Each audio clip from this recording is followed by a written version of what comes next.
This is a production of the Ultimate Homeschool Radio Network. Welcome to the Vintage Homeschool Moms Show. Your host, Felice Gerwitz, is an author, a publisher, and your radio show host. She will encourage, educate, and inspire you with answers to your most pressing questions, from homeschool, marriage, parenting, and much more. Felice loves to equip moms to live a Christian life because every moment counts. Be sure to visit her website at mediaangels.com. And here's your host, Felice Gerwitz.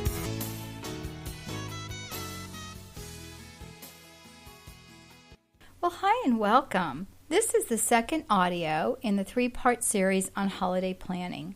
This series contains tips on planning your time to homeschool, planning baking and meal prep, as well as planning your decorating. Well, this audio focuses on planning your baking and meal prep for the holidays. Just as a reminder, this series is sponsored by Media Angels, a full line of resources for homeschool families. Visit mediaangels.com and theultimatehomeschoolexpo.com for a complete audio series on the fall and Christmas celebration. The expo itself contains 28 audios, including so many stress busters for busy homeschool moms. Don't miss the additional audios on holiday preps. Visit the show page at Vintage Homeschool Moms and the link Baking and Meal Prep to see more great resources for the holiday. Well, let's begin. You know, I love baking and I really have toyed with the idea of creating a food blog. I just find it so much fun and rewarding and enjoyable for the entire family and, of course, our guests. Whether I'm baking bread or a batch of cookies, the smells just seem to make the whole house, well, a home. Baking isn't brain science, nor is cooking. You know, I've met many people who either say they don't like to cook or they can't cook.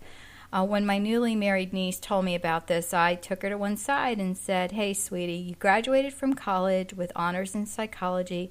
If you can read and follow instructions, you can cook, so give it a try." And she did. She's a fabulous cook. But the question is, does she like to cook? No, not really. But she can, and has found that it's a healthy alternative and cheaper way to feed a family than going out to eat or using prepackaged foods. So with the holiday coming, you have some decisions to make. Are you going to bake and make things from scratch, which will be way more nutritional with some tweaks I'll share with you? Or are you going to use mixed or prepared foods to cut back on your holiday prep time? So my guess is if you're listening to this audio, that means you want to bake and get some of that holiday prep out of the way ahead of time. And that is where I'm here to help. I begin about 2 weeks ahead of time, planning for the holiday meal ahead of time before that, but really getting some of my baking and cooking out of the way. For special occasions, I've planned even earlier than that. And one of the reasons is, as you guys know, I podcast, so that's a full-time job almost. And so I have to set aside time where I can, relax and do the things I enjoy, like baking, and, get some of those things out of the way. So I already have my menu, which may be more extensive than most.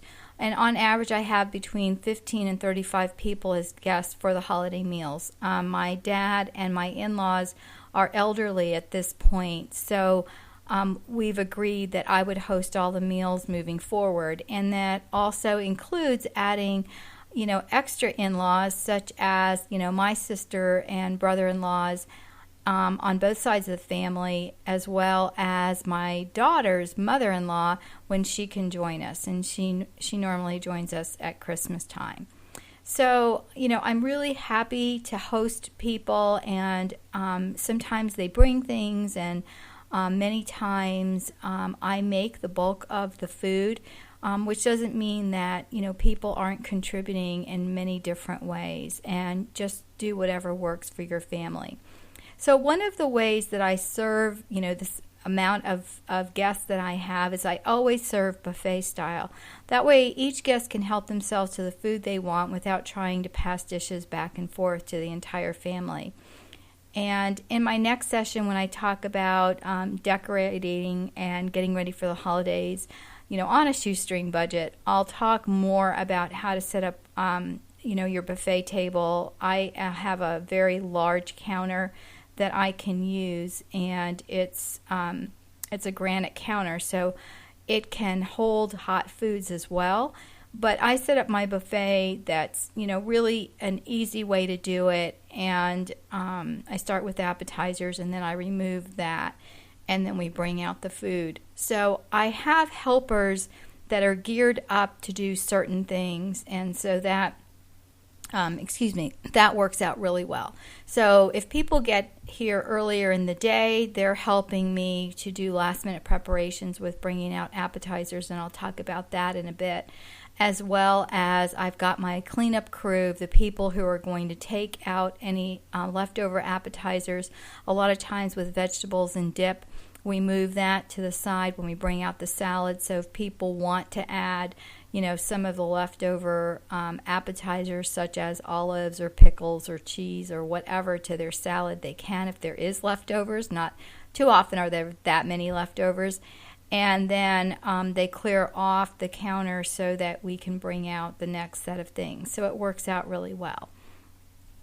So first I plan my holiday menu and my desserts. And so that's what you're going to do. And you can look for sales and deals online. I know a lot of the local stores here even have apps. And I'm not a deal blogger, but I'm going to give you some links in the show notes so that you can follow some of those that are, and there might be some great places to get some of the, the meats and things that you're looking for. So most holiday menus look pretty much the same, and what I do is, I'm always looking at shortcuts and ways to make things easier. So I have the simplest headings that are appetizers is one heading, vegetable, casserole, side dishes is another, and then meats is another, and then desserts. So under each heading, I list choices of different things. Like I start with my dream list of all the things I'd like to make, and then I look at the things like I'm not going to make the handmade little cheese appetizers that have to be baked because, my ovens are going to be in use. So, I might scratch that out and try it another time, make it, and then freeze it. And I actually did try these little cheese ball appetizers, and I'm glad we made them ahead because they were really delicious but very, very rich. So I knew next time that I could make a batch of them and maybe not, bring out or thaw out as many because we had leftovers because they were pretty rich. So, look at your list and then start cutting back. So for appetizers, you're going to ask yourself some questions like, are you going to have just cold appetizers or hot appetizers? If you're going to make something hot, where will you be baking it? If you, I know some people take their turkey out and then will pop in the appetizers, and the, turkey will sit for a while, and then you can make your gravy and things like that. Do you have a toaster oven or something that is not your main oven? I know one year I was out of oven space and I had a deep baker kind of thing. I guess it's like a roaster that you plug in. And I read that you could put pies in the roaster, and I ended up making my pumpkin pie in the roaster, and it came out beautifully. So that was something that I could use when I didn't have the additional ovens that I have now. Most people don't have 3 ovens. I know I'm spoiled, and I do. But that is, within the last 10 years that I finally got my 2 wall ovens and my separate stove with an oven. So I do have a little bit more leeway to be able to do some things, and I actually use one oven set at 150 to 200 to keep things warm while we're finishing up, heating up things before the main meal. So anyway, look at that and say, okay, what am I going to make and what's going to make the most sense for me. So I'm going to actually give you my menu list, and then I'm going to tell you how I, do it and prepare ahead of time. And this is from many, many years of entertaining and what has been the hands down favorites. And some things are new additions, like within the last couple of years, and then some are favorites that go way back. And you will see that it isn't very elaborate, and it doesn't really have a lot of mixes. I don't use very many mixes, but I will suggest that you can if you want to. So someday when I have my cooking blog that I would like to have, then I can give you, my little recipe mixes. But for right now, I'll just, give you what exactly I do. Okay, so the first is cream cheese and pepper jelly. So it's super easy. You take the cream cheese. I put it on a plate ahead of time. I have I use a lot of glass. So I have a glass dish that I use, and I put the cream cheese on it, and I just cover it with clear wrap, and I put it in the fridge. So when it's time to serve it, I take it out, leave it on the counter at room temperature, and then right before we're ready to start putting the appetizers out, I will heat up the pepper jelly just in the microwave. The cream cheese is at room temperature, and I just pour over the pepper jelly. Everybody loves it, and I serve it with veggies like celery and cucumber sticks, as well as crackers or chips, whatever you want to do. The second thing is just cold veggies to dip. Again, a ton of different vegetables, like I can even do zucchini and broccoli and cauliflower and, the tried and true, the carrots and celery sticks and things like that. And then I either make a dip using sour cream, and I have my own mix, but the closest is the Knorr mix, and I think it's spelled Knorr. I'm not positive, but that has a lot of really good mixes and dips, and I'll do a artichoke and spinach dip as well. That is super yummy. And then also ranch. You can use bottled ranch or make your own, however you want to do that. So as far as the veggies go, everything is cut up and bagged in sandwich bags. The dip is made and in the containers where it will be served. So I do as much as I can ahead of time. I don't want to have, I have quite a large refrigerator space to be able to store things, but I don't want to have to take out, like for example, the cream cheese and put it on the plate. I want to have that all out of the way because I want to enjoy my guests when they get here. So however you want to do that.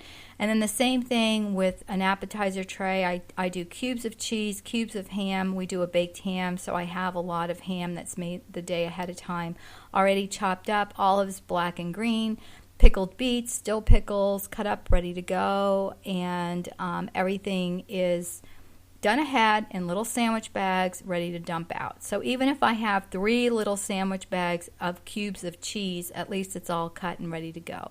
The only thing I don't have out and ready to go are, the pickles and beets and things like that, because that's real easy to set up. So if someone comes ahead of time, that's normally their job to set up the appetizers.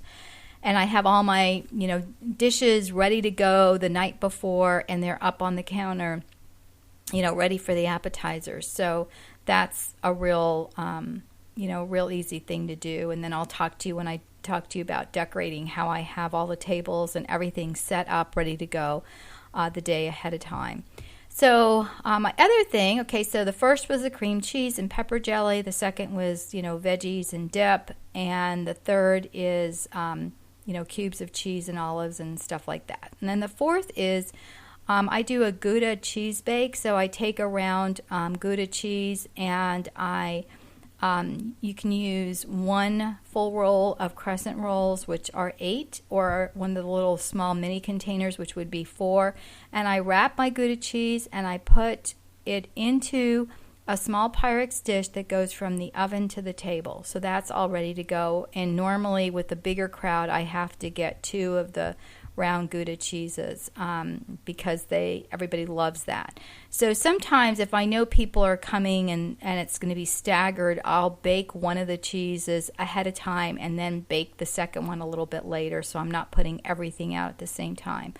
And then I do dips such as salsa and guacamole, served with crackers. I have some gluten-free organic chips that I really, really love, and I'm not necessarily a gluten-free person, but it's really good, and I feel like it's a little bit healthier. And then that stuff's all ready to go. I just pour it, or I make guacamole that day. So things like that.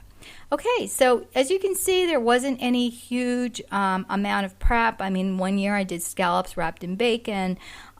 Sometimes we do a cold, boiled shrimp dip. So, a cold shrimp dip, that's not what I meant. The boiled shrimp that's dipped in cocktail sauce. So we'll have those that are already prepared and ready to go. So again, it depends. I keep the appetizers really basic and don't do a whole lot with that because there are so many different things that we're eating that day. So now on to vegetables, casserole, side dishes. So again, decide what you're having. For our menu, it's going to be salad. I clean and chop it the day before. It doesn't take long. I have the greens washed and ready to go. I even will chop tomatoes and onions and whatever else. My daughter's mother-in-law does this, and I absolutely love it. She has like a mini salad bar, so it's just the lettuce, just the onion, just the cheese, just the tomatoes, and then you can put in whatever you want. And so, depending on my mood, I might do that if I can't get Nancy to bring the salad, because that's one of my favorite things that she does. Or I'll just make a tossed salad, just a very plain, tomatoes and lettuce, and that will be prepared the day before.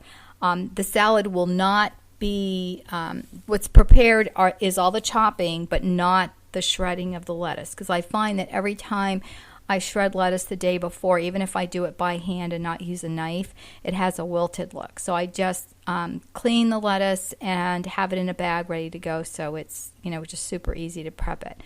And then steamed vegetables I'll make that day, so I'll do a broccoli, cauliflower, and green bean mix. I use organic frozen, and it's delicious, and I do them all together. Yes, the green beans might be a little bit tougher than the broccoli, but that's okay. If you want to do whatever you're doing steamed separately, that's fine as well. And then I have, the things that are the family favorites, like the green bean casserole, the sweet potato casserole, and mashed potatoes. So the green bean casserole I mix the day before. I don't put any of the toppings on, and I just put that in the refrigerator. Sweet potato casserole I make up to 2 weeks ahead of time, even longer. I have done it many different ways. I've either frozen them in bags and poured it out, or I freeze it in the casserole dish itself. I have broken casserole dishes before doing that. Just be real careful when you take it out of the freezer.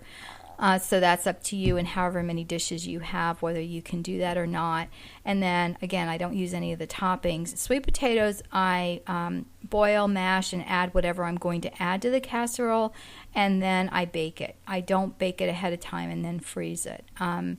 So after it's thawed, I will thaw it 1 to 2 days before in the fridge. And one year we forgot to take the sweet potato casserole out, so I was able to put it in an oven at 200 degrees, and it thawed out pretty quickly that way, and then I was able to bake it.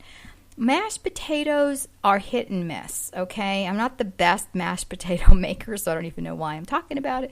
No, the key to mashed potatoes is get the right potatoes to boil, because I've messed that up and my potatoes come out, very starchy. So one of the things that I've done is I've boiled the potatoes ahead of time and until they're almost done, like 5 to 10 minutes to go. And then I put it in a bowl, cover it with the water, and store it. And then the day of, I can either heat up some water and just finish cooking it, or I can even cook it in the microwave, again, depending on what my stove and microwave look like, and then go ahead and mash them and then put them in the oven. That is where I keep everything warm. There's nothing worse than cold mashed potatoes, even if you're trying to camouflage it with the gravy. And then again, gravy I have to do last minute, so because we use the pan drippings for that. So that I prepare ahead of time, or I don't prepare ahead of time, but I have everything ready ahead of time. Like, for example, whatever I'm going to use to thicken it and stuff like that. So I have that on hand, ready to go.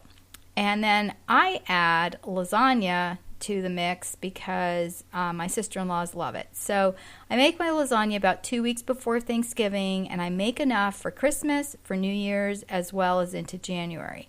So it is a family favorite and something that I'm happy to make because the kids like it. The kids around here don't really like the turkey or any kind of roast or anything like that. So they like this instead.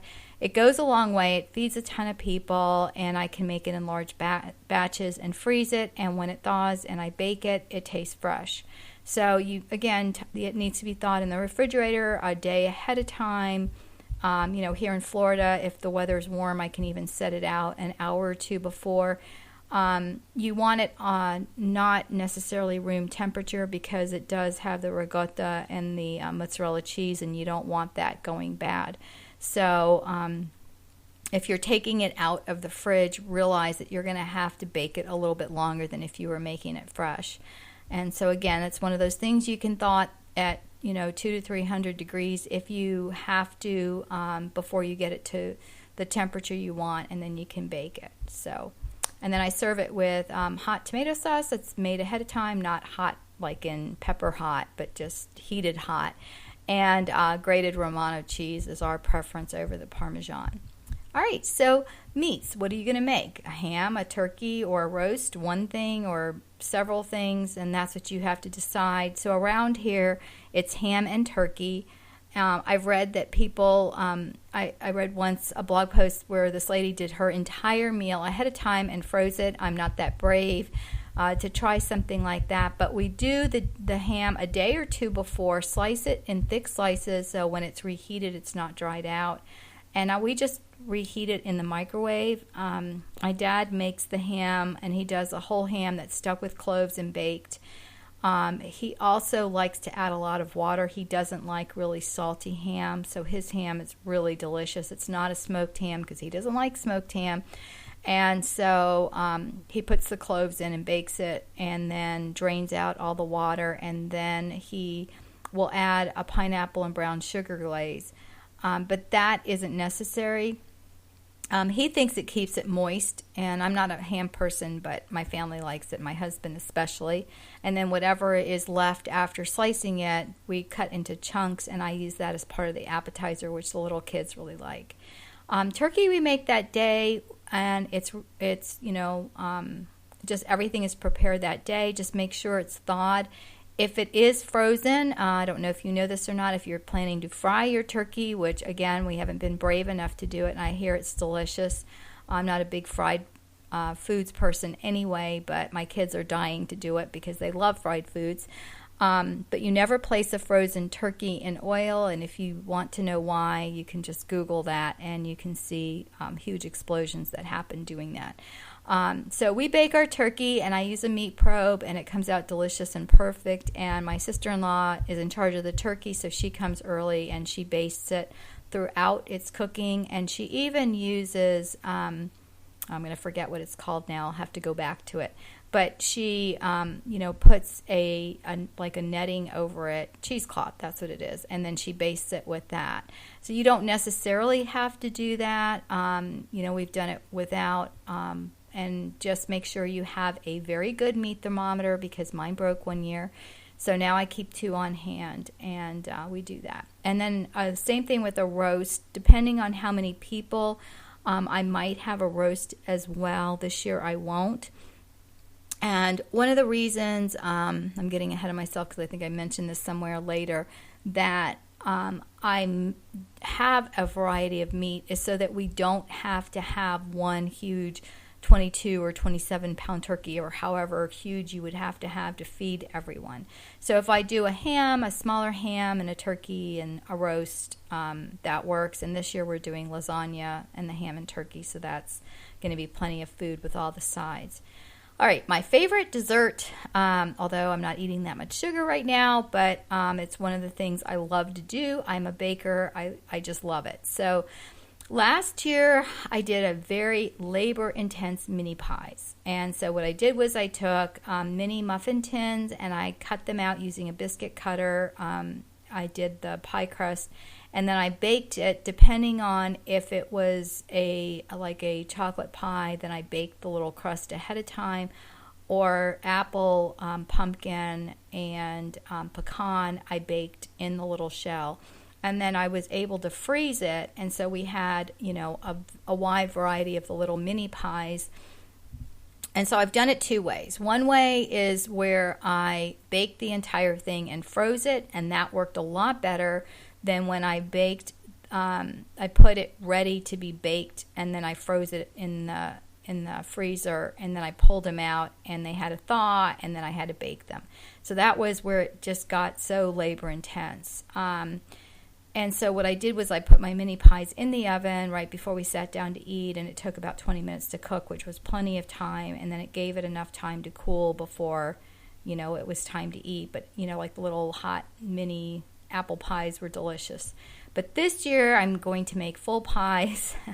I make them the day before, refrigerate the ones I need to, and I can leave some at room temperature. And I am making one pumpkin, one apple, one pecan, and a chocolate mousse pie. And I have a small cheesecake pie that I make that's not so huge. It seems to last forever when I make the, like the big New York cheesecakes. This is not a cheesecake family. My niece and I, who love cheesecake, she's not coming. So I'll have to wait till Christmas when she does come, and then I can make the bigger cheesecake. So the kids don't like pie, so I bake the following cookies, and I do a lot more cookies for Christmas, but for Thanksgiving I do a ginger dough and a sugar cookie dough. Both of these doughs are the roll-out kind, and I make them with shapes. I make the dough ahead of time and freeze it, and then I take out the dough when it's time to bake it.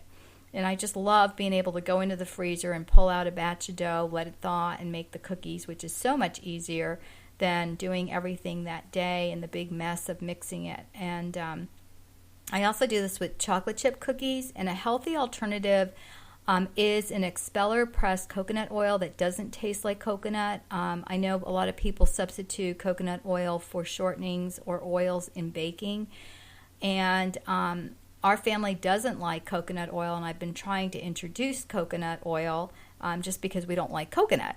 So I have been able to make my fabulous chocolate chip cookies using, because I make a triple batch of chocolate chip cookie dough when I make it. So I can substitute half of the butter that I put in my chocolate chip cookie recipes with half of the expeller pressed coconut oil. So on the vintagehomeschoolmoms.com page, under the holiday planning bake ahead link, which is this audio, I have a link to the coconut oil that I use. So I bake the cookies up to 2 days before, and I store them, and then I frost them that day. So that, again, whoever gets over here early, I'll have wax paper out or cookie sheets, and they can frost the cookies, and we allow it to set, and then I put them on pretty platters, and I cover them and put them somewhere where the little kids aren't going to come. The first thing they'll see is cookies and want to eat them. And then drinks is really easy. I do iced tea made with tea bags. I make it really strong so that I have like a concentrated mix, and then I just add iced tea water in ice cubes and serve it with lemon. And then lemonade, I use a mix. One year I had a ton of frozen fresh lemon juice, and my mother-in-law's recipe is awesome. It calls for an equal part of lemon juice and orange juice, and then you add sugar to sweeten it to your taste, and it is so good. And we serve assorted sodas, which is the only time I have soda in my house. My kids don't like carbonation, but the relatives do. And I refuse to buy anything diet, so don't get me on that bandwagon. But I have one niece that's all she drinks, so she knows to stop and buy the diet sodas before she comes. So everybody, has their little quirks, and whatever works for your family. Just, so you let people know ahead of time, like I don't have diet soda in the house, so if you want that, just be sure to bring it. So if you're struggling to get it all done, ask the relatives or friends that will join you to bring a covered dish to share, or some type of dessert, or buy something made. You don't have to make everything from scratch. And as you can see from our, menu, it isn't that labor intense. If you follow, the method that I use, you're going to really find yourself enjoying the holidays and people visiting without slaving over the stove all day. I tell you what, if the weather's nice, we're sitting out on the porch with a glass of iced tea, watching the kids play outside, or just sitting around and, just doing the last minute prep things. It does get a little hectic when the turkey's done and the gravy needs to be made and the turkey sits for a while and then somebody's slicing the turkey. But at that point, everybody is ready to eat, and if they haven't filled up on appetizers, there's usually enough of a lull in between. Everybody's willing to pitch in and help. And I do have a schedule of what needs to get done when, because when family comes, I get distracted. And we don't eat until 5, which is something fairly new in the last year since my daughter married. And for Thanksgiving, she goes to her mother-in-law's earlier and then comes over here later. And so, we try to accommodate everyone's schedule. So we, make sure we're not eating any later than 5 so that those that need to eat at that point and leave can. If you eat earlier, all the more reason to get started several days ahead of time so you're not up at 5 a.m. putting the turkey in the oven. Been there, done that. And, and so, like I said, the reason that we have the various things is so I don't have to have like a huge turkey or huge ham. And this year the ham is 6 pounds, the turkey's going to be anywhere from 12 to 14 pounds, and the lasagna will be 2 large glass oblong trays. And this will feed 18 adults and 10 kids under 11. So we'll have 28 this year. So whatever your menu turns out to be, give thanks to Almighty God for everything, and I pray your celebration is a blessing. Love and hugs from my family to yours, and I pray God's blessing upon you and your family always. God bless. Thanks for tuning in to the Vintage Homeschool Mom Show. Visit Felice at MediaAngels.com and TheVintageHomeschoolMoms.com. Vintage Homeschool Moms is a production of the Ultimate Homeschool Radio Network.